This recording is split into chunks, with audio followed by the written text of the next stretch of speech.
It's so difficult being a Catholic. Does he make much difference to you? Of course.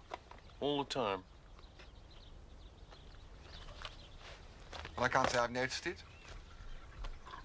Are you struggling against temptation? You don't seem to be much more virtuous than me. My dear Charles, I'm much, much wickeder. Well, then. Who was it used to pray, "Oh, God, make me good, but not yet"? I don't know, you, I should think. Yes, I do. All the time. But it's nothing to do with that. Good Lord, another naughty scoutmaster. I suppose they try and make you believe lots of nonsense. Is it nonsense? I wish it were. Sometimes seems particularly sensible to me. My dear Sebastian, you can't seriously believe it all. Can't I?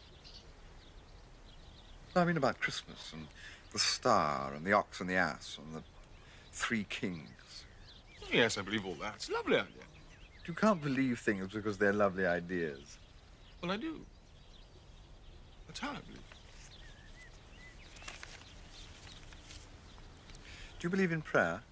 Oh, Charles, don't be a bore. I'm trying to read about this woman in Howes using an instrument. You started it. I was just getting interested. Well, I'll never mention it again.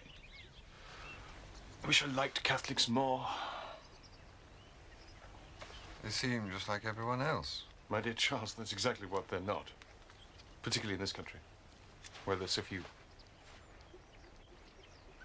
I mean, it's not just they're a clique. Everything they think is important is different from other people. I mean, they try and cover it up, but it comes out all the time. If you weren't an agnostic, I should ask you for 5 shillings to buy a black goddaughter. Nothing would surprise me about your religion. It's a new thing that a priest started last term. You send 5 bob to some nuns in Africa, and they christen a baby and name her after you. I've got 6 black Cordelias. Isn't that lovely?